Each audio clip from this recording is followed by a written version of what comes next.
Hello and welcome back to my channel the education hub. तो आज Thursday है, तो आज क्लास सेवन्थ की बारी है। क्लास सेवन्थ की हम एसएसटी का चैप्टर नंबर 8 पढ़ेंगे। ये ज्योग्राफी बुक का चैप्टर नंबर 8 है, जो कि है human environment interaction the tropical and सब ट्रॉपिकल रीजन्स।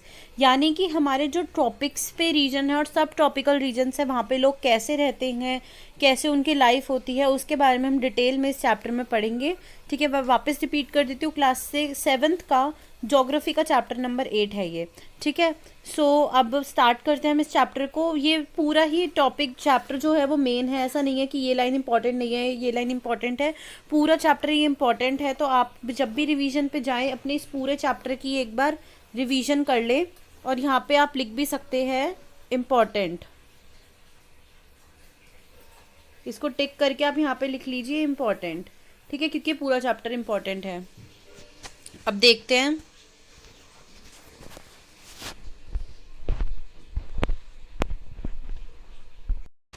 तो देखिए यहाँ पे एक स्टोरी टाइप में हमें ये दिया हुआ है। ये स्टोरी रेणुका की है।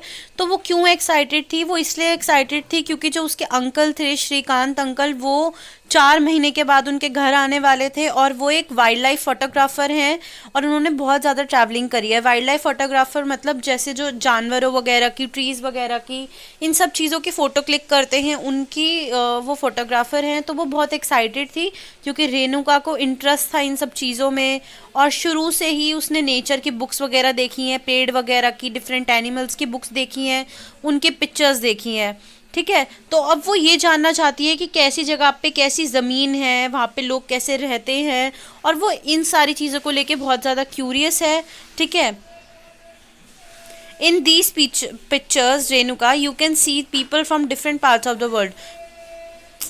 तो उसके अंकल उन्हें फोटोज़ दिखा के बोलते हैं कि अलग अलग जगहों की पिक्चर्स है। देखिए वो कहाँ पे गए थे, ड्राई डेजर्ट्स में गए थे, मतलब वो मतलब रेगिस्तान बिल्कुल जो ड्राई होता है, फ्रोज़न लैंड यानी जहाँ पे आइस वगैरह गिरती है। और वो हॉट एरियाज़ में भी गए थे। हॉट एंड वेट एरियाज़ ऐसी जगह होती है जहाँ गर्मी होती है और बारिश होती है, ऐसे वो फॉरेस्ट में भी गए थे। ठीक है, तो रेणुका बोलती है कि तो मुझसे बहुत अलग लिखते हैं, इनकी ये कैसे फूड इनको चाहिए होता है, कैसे क्लोथ लेते हैं, कैसे शेल्टर होता है इनका, वो उनके बारे में जानना चाहती है। तो वो बोलते हैं मतलब उनके अंकल बताते हैं कि ये बच्चे भी आपके जैसे ही बच्चे होते हैं, ये लड़ाई भी करते हैं, ये गेम्स भी खेलते हैं, अपनी फैमिलीज़ के साथ भी रहते हैं। पर मेन बात है ये नेचर के पास रहते हैं, यानी कि ये इनके आसपास बहुत सारे ट्रीज़ वगैरह होते हैं। जैसे हमारे पास आसपास क्या है, ज़्यादातर बिल्डिंग्स हैं, स्कूल्स हमें देखने को मिलते हैं, मॉल्स। लेकिन उन बच्चों के पास क्या है, ज़्यादातर फॉरेस्ट है, जंगल है। और हम लोग कहाँ से सामान लाना होता है तो मार्केट वगैरह से सामान ले आते हैं। वो लोग अगर उन्हें कुछ खाना है, जैसे फ़िश है, तो वो फ़िश को पानी में से जाएंगे, पॉन्ड के पास से पकड़ के लाएंगे, या फिर वो अपना खाना जो है वो जंगल में से इकट्ठा करेंगे। जैसे कि लकड़ी वगैरह ये सब वो जंगल से इकट्ठा करेंगे। ठीक है, तो ये उसके अंकल उसे बताते हैं। अब हम पढ़ेंगे life in Amazon basin. Amazon basin की लाइफ कैसी होती है? तो देखिए अब हम पढ़ेंगे अमेजोन बेसिन के बारे में। तो अमेजोन बेसिन के बारे में पढ़ने से पहले हम देखते हैं इक्वेटोरियल रीजन क्या होता है। इक्वेटोरियल रीजन यानी कि जो भी इक्वेटर के पास वाला रीजन होगा वो बोलते हैं इक्वेटोरियल रीजन। जैसे कि ये मैंने बना दिया यहाँ पे, मैंने ये बना दी यहाँ पे अर्थ है। ठीक है, अर्थ के बीच से ये इक्वेटर होगा। तो यहाँ का जितना भी एरिया होगा, जितना भी हमें एरिया देखने को मिलता है, ये होगा इक्वेटोरियल रीजन। ठीक है, तो अब इक्वेटोरियल रीजन तो आपको समझ आ गया होगा। अब देखते हैं रिवर का माउथ। रिवर का माउथ क्या होता है? The place where a river flow into another body of water is called rivers mouth. यानी कि सपोज यहाँ से कोई रिवर जो है वो जा रही है, देखिए यहाँ से ये रिवर है, ये जा रही है, यहाँ से दूसरी रिवर आ रही है। ठीक है, तो ये जो होगा, ये वाला पार्ट जो मैंने अभी सर्कल करा है, ये होगा रिवर का माउथ। यानी कि जब एक रिवर दूसरी रिवर से मिल जाए। ठीक है, तो ये सब हमने अभी जाना। अब देखिए क्लाइमेट कैसा होता है अमेजोन बेसिन के वहाँ का। देखो अमेजोन बेसिस है तो ये इक्वेटर के पास होता है, ये बात याद रखना। अमेजोन बेसिन यानी इक्वेटर के पास होता है। इक्वेटर के पास यानी कि वहाँ पे गर्मी होगी। देखिए जो हमारी अर्थ होती है, ये बात मैंने अभी अभी आपको बताई थी, ये हमारी अर्थ है, ये इक्वेटर है, बीच में जो ग्रीन लाइन है ये इक्वेटर है। अब ये है सन। तो जो सन की रेज होगी ना, वो इक्वेटर पे डायरेक्टली पड़ेगी। ठीक है, इक्वेटर पे डायरेक्टली पड़ती है सन की रेज। तो यहाँ का क्लाइमेट यानी कि जो भी हमारे इक्वेटर पे एरियाज होंगे, अमेजोन बेसिन जो है वो इक्वेटर पे आता है, तो यहाँ बहुत ज़्यादा गर्मी होगी और यहाँ पे बारिश भी होती है। ठीक है। और ऐसा नहीं है कि जैसे हम बोलते हैं ना गर्मियों में दिन लंबे होते हैं रात छोटी होती है, ऐसा यहाँ पे कुछ सिस्टम नहीं होता। यहाँ पे दिन और रात दोनों लंबे होते हैं, दोनों ठंड यहाँ पे मतलब हमेशा उतनी ही गर्मी रहती है, उतनी ही बारिश जैसा चिपचिपा मौसम होता है, ह्यूमिड मौसम होता है। द स्किन फील स्टिकी यानी कि हमें चिपचिपा मौसम चिपचिप महसूस होती है। हर जगह बारिश होती है और ऐसा नहीं है कि जैसे कि हमें पता चल जाता है कि न्यूज़ वगैरह में रिपोर्ट्स वगैरह आपने सुनी होगी कि कल बारिश हो सकती है, कल बारिश होने की संभावना है, ऐसा यहाँ पे कुछ भी नहीं होता। बारिश जो होती है वो बिना वार्निंग के आती है। ठीक है। दिन में बहुत ज़्यादा टेम्परेचर पहुँच जाता है, यानी बहुत ज़्यादा गर्मी हो जाती है और बहुत ज़्यादा ह्यूमिडिटी पहुँच जाती है। नाइट में टेम्परेचर हल्का फुल्का नीचे जाता है, लेकिन ह्यूमिडिटी उतनी ही रहती है, उतना ही चिपचिपा मौसम रहता है। अब देखिए रेन फॉरेस्ट क्या होता है। रेन फॉरेस्ट हमें नाम से ही समझ आ रहा है, जहाँ ज़्यादा रेन पड़ती हो ऐसी जगह का फॉरेस्ट। ये फॉरेस्ट जो होते हैं बहुत ज़्यादा थिक होते हैं, यानी कि बहुत ज़्यादा घने जंगल होते हैं। और यहाँ पे जो पेड़ होते हैं, जैसे कि ये मैं अभी पेड़ बना देती हूँ,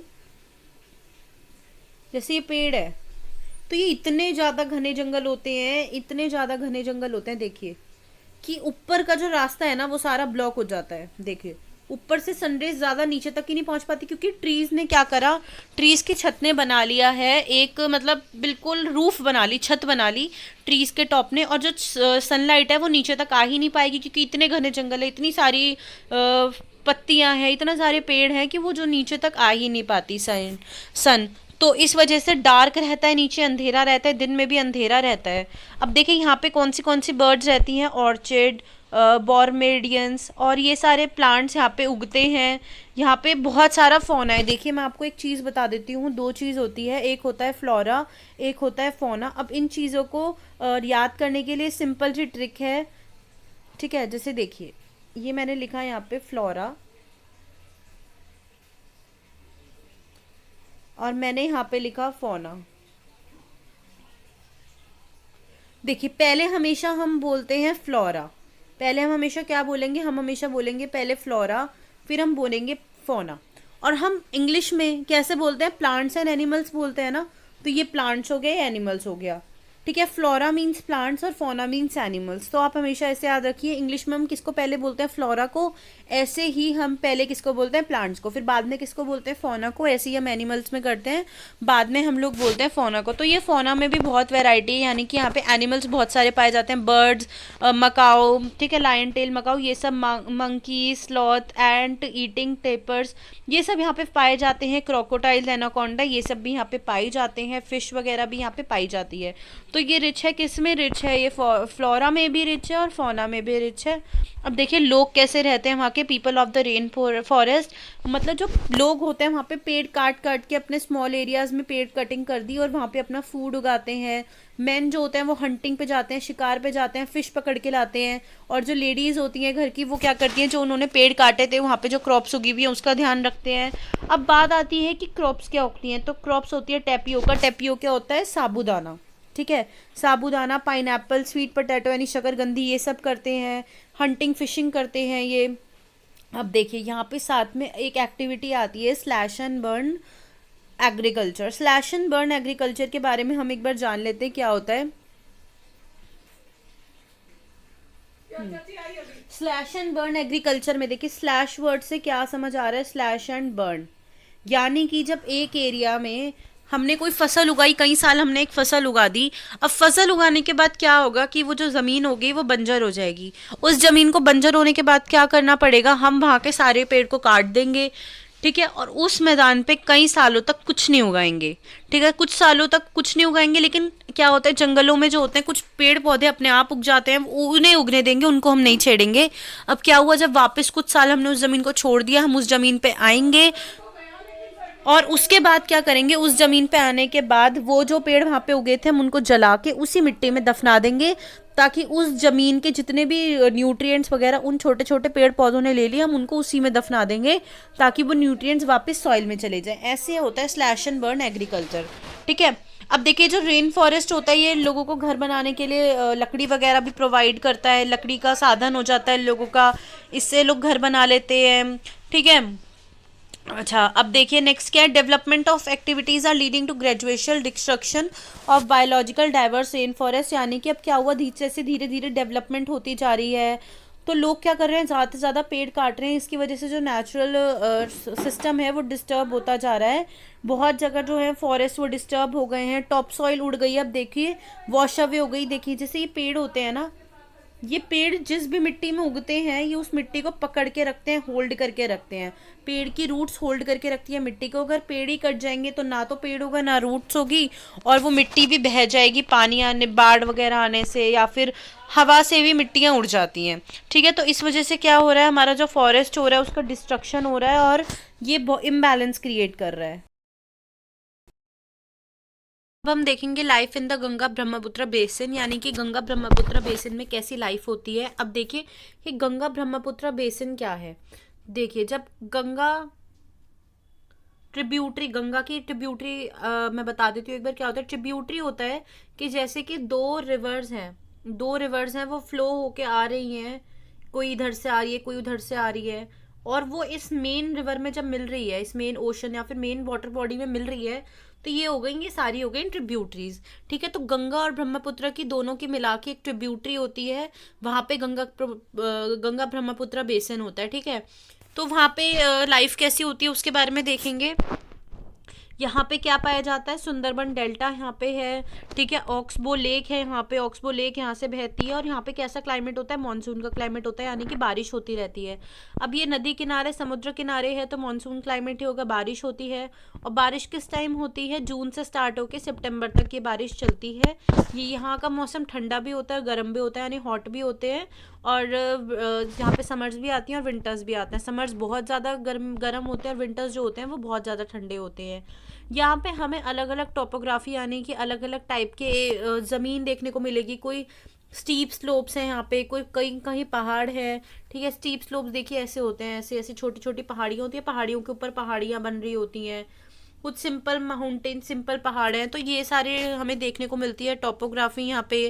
और ये जो एरिया होता है ये सबसे अच्छा होता है ह्यूमंस के रहने के लिए, क्योंकि जो भी समुद्र के पास का इलाका होता है वहाँ पे हमें कई सारे पानी भी मिल सकता है, हमें उसमें से फिश भी मिल सकती है, और वहाँ पे फसल भी हम अच्छे से उगा सकते हैं, इसलिए वहाँ पे लोग ज़्यादा रहना पसंद करते हैं। और जिस एरिया में ज़्यादा पानी होता है उस एरिया में हम चावल भी उगा सकते हैं, पैडी यानी उगा सकते हैं। तो पहले के टाइम के क्या लोग होते थे, पहले के टाइम के लोग जो होते थे वो ज़्यादातर ऐसी जगह पे रहते थे जहाँ उन्हें पानी का सोर्स आराम से मिल जाए। अब देखिए वो क्या उगाते थे, वीट में सोरगम ये सब उगा सकते हैं, शुगर केन, जूट, ये सब हम वहाँ पे उगा सकते हैं। ठीक है, और ये सब है। यहाँ पे क्या होते हैं, बैम्बू के पेड़ उगते हैं। बैम्बू का पेड़ मतलब गन्ने के पेड़ जो होते हैं वो यहाँ पे उगते हैं। और ये एरिया बहुत ज़्यादा एरिया कवर करता है, मतलब गंगा ब्रह्मपुत्र बेसिन कहाँ कहाँ पे आता है, उत्तराखंड में, सिक्किम, अरुणाचल प्रदेश। और यहाँ पे कैसे कैसे पेड़ मिलते हैं हमें, पाइन के, दीदर के पेड़ जो होते हैं, फिर के पेड़ होते हैं, ये सारे हमें यहाँ पे मिलते हैं। एनिमल्स कौन से मिलते हैं यहाँ पे, एलिफेंट, डियर, मोंकीज, ये सब हमें यहाँ पे मिलते हैं। क्रोकोडाइल वगैरह भी मिलते हैं, क्योंकि पानी का एरिया है तो फिश, क्रोकोडाइल, टाइगर्स, ये सब भी हमें वहाँ पे मिलेंगे।